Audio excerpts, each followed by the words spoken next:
No matter how many of these I make, there's always going to be those who have their heads stuck in the console wars, and with the new consoles coming out, it gets all the more exciting and 10 times dumber. If you don't enjoy a game that's 30 FPS, then you can't enjoy any anime because most of them are 30 FPS. Oh my god. Android could win by a mile, and I still wouldn't buy one. Yes, exactly! It's about time I found someone who thinks like me. Diversity is stupid. I don't want a phone based on its specs and what would suit me personally. I'm more interested in getting the most popular thing. I'm a crowd follower, and that makes me smart. Isn't communism cool? I mean, iPhones, sorry. I get those mixed up sometimes. Anything that forces single-player games to always be online deserves to crash and burn. Yes, because being able to access your character data from any console anywhere in the world is not convenient or desirable at all. Yeah, let's just go back to Xbox/PS2 days of memory cards not being able to access your character anywhere else but at home. I mean, I see your point and I get it. If I'm over at a friend's house and I want to play The Witcher or Red Dead Redemption, it's really nice to be able to log in and continue where you left off. It is annoying though that if I'm out in the woods without an internet connection, or I live in a small town where the internet's crap, I can't play GTA 5 or Red Dead 2 because the goddamn DRM restricts it.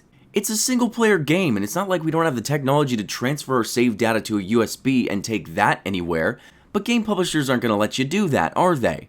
That's a little too free, and they're more interested in controlling your experience. Kinda great that you're on the side of a large corporation instead of being on the side of the gamer. Isn't it a bit odd where our loyalties are sometimes? Apple's A12 Bionic has the 8MB L2 cache that make it very powerful. Even more powerful than AMD Threadripper 3000 plus an NVIDIA 2080 Ti. iPhone XS Max is the most powerful phone that can beat PC gaming, actually.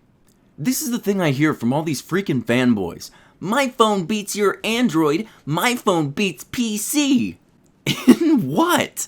What's the competition here? Because even if that's true, that your phone has more power than the computer that I'm gaming on, you're still running the most closed off and restricted operating system on the market.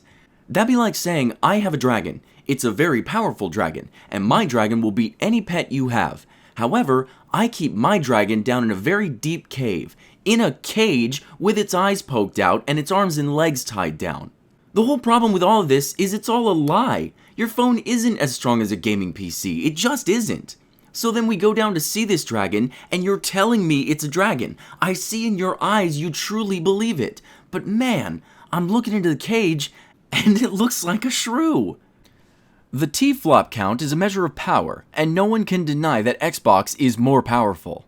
What I think is great for gaming is that Sony with the PS5 architecture has streamlined the processing and removed bottlenecks to enhance performance, while Microsoft with its XSX is focused on power. Neither are bad and is yet to be seen if the removal of key bottlenecks in the SSD will equate to a performance increase of 2 or more T-flops, putting the console on par with each other. So the logic behind more is better doesn't apply here. Okay, I'm really sick of people using the word teraflop. It's obvious to anybody who knows graphics cards that you don't know what you're talking about. I'm gonna let you in on a secret. Teraflops are fake. They don't mean anything. It's a made-up tech spec that large companies use to confuse the dumbs and make you think it means anything.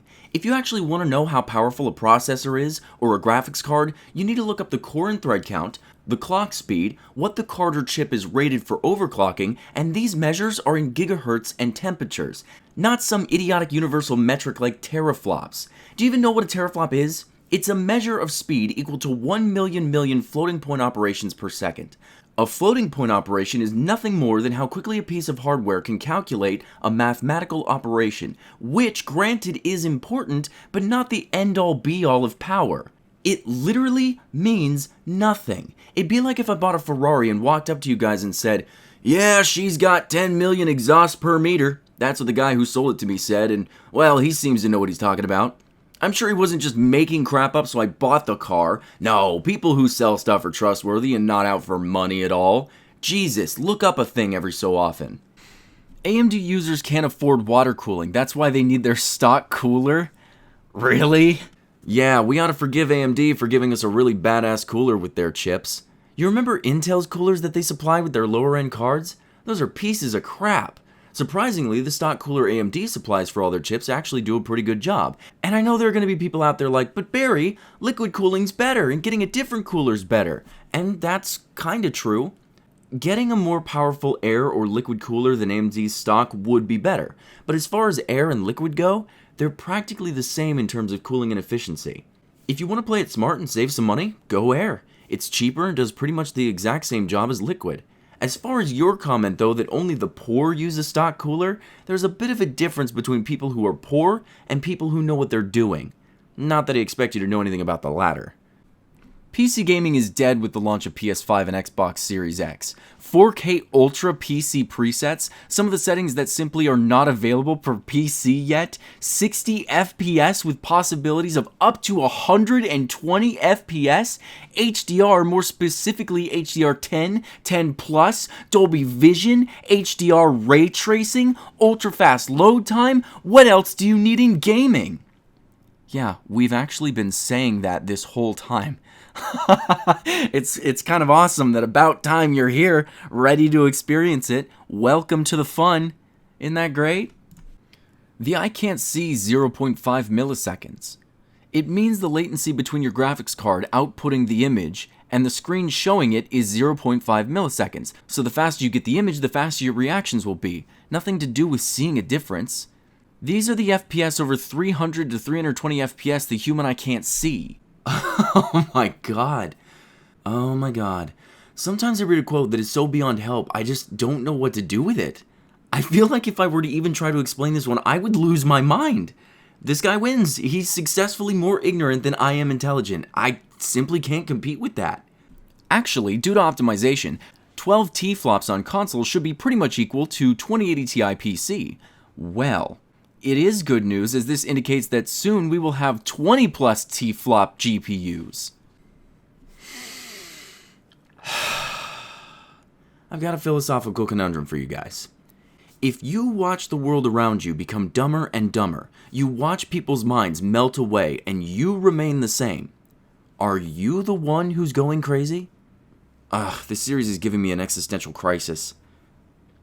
iPhones are meant for kids and girls who fear the complex customization of Android and likes to be restricted, controlled, and told what to do by Apple. Not to mention, also fears to be different without the Apple logo at the back of their phones. Try a Samsung Galaxy S10 Plus, and then we can say congratulations to your freedom. Oh my god.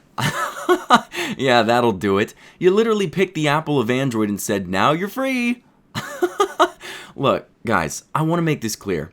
It doesn't matter what phone you have. It's a phone. They all connect us to the internet, they all let us call our parents, and they all listen to every word we say and sell it to the highest bidder.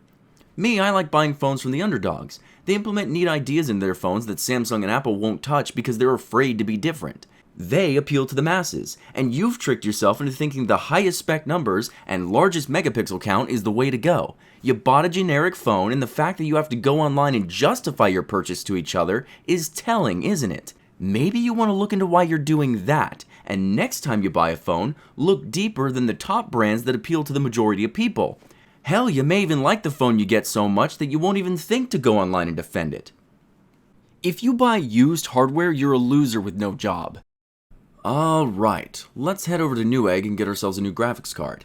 $1,500 for a 2080 Ti? Yeah, that's a fair price. I wonder what would happen if I went to eBay.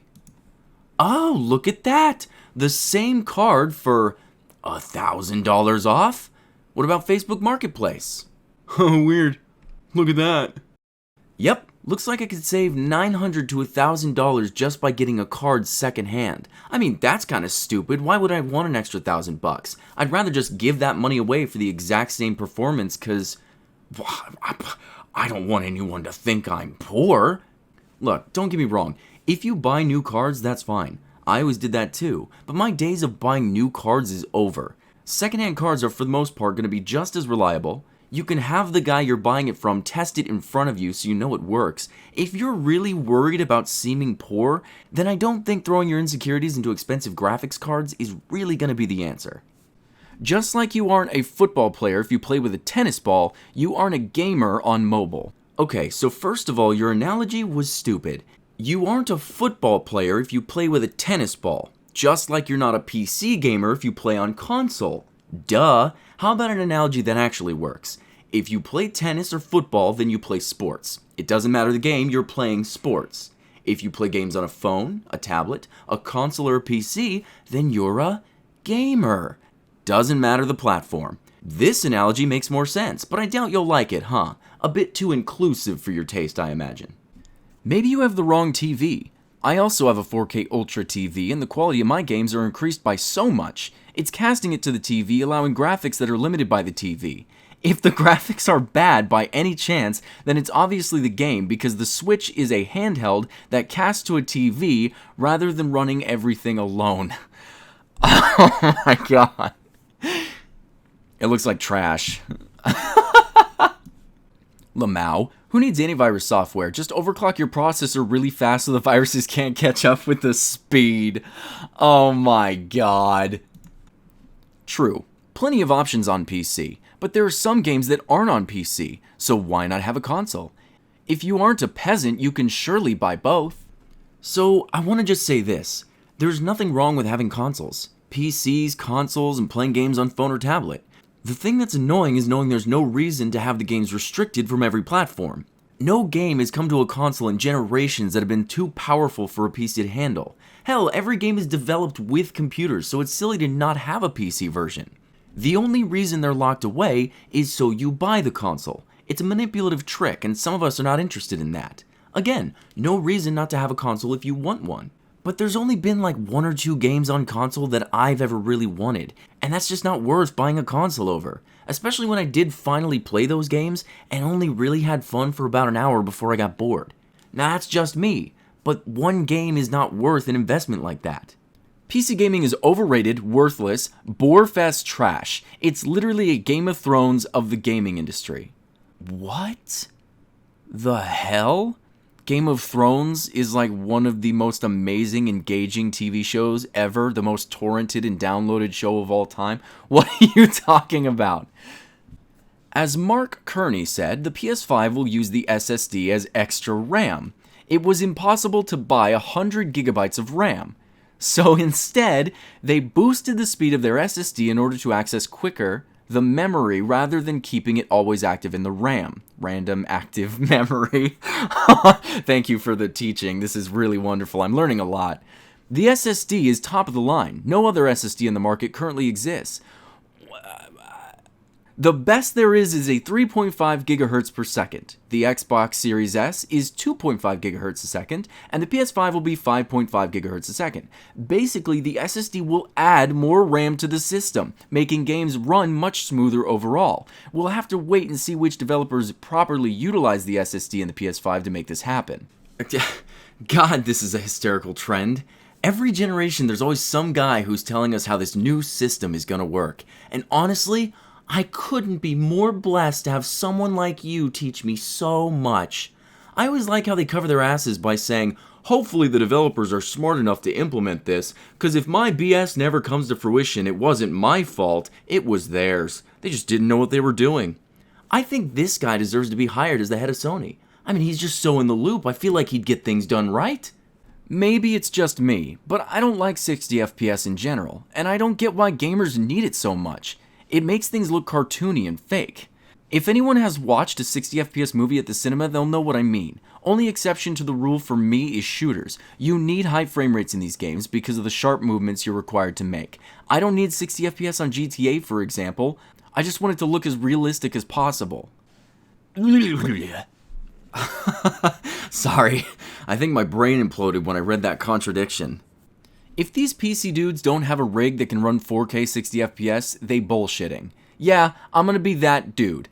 Your 1080p PC doing 88 FPS. My shit does 4K 60, so step your game up and stop talking about your PC gaming being great when your PC ain't on that level. Alright, it's about time I stop beating around the bush here with this stuff. Listen, Mr. PC Elitist, and all you other PC Elitists that are out there, because as much as it may seem, I'm not your enemy. I'm actually trying to help you on a deeper level here. The fact that you go online and ridicule someone over a piece of plastic that plays video games, let me say this again, A piece of plastic and glass that's purpose is to pass the time. The fact that you feel like you need to go online and tell everyone about how your experience is better than theirs is a blatant and transparent reveal of your own insecurities. To everyone. You feel like others need to know that you're better than them in some way. You're obviously not smarter, you may not even be that good looking, but goddamn it if you spent more money and that made your penis larger. Nobody cares, and all it does is show them your weakness. Again, I'm harsh about this because I care. You don't have to do that anymore. Before I go, I wanted to leave you guys with a bit of advice that I found in a comic. It's honestly really great and not fanboyish at all. I've been getting a lot of flack for showing my Mac in recent comics. The debate of Mac versus PC is a lot like food. Sure, you could get something cheap and convenient to meet your arbitrary needs, or you could get something that's good for you and won't give you problems every day of the week.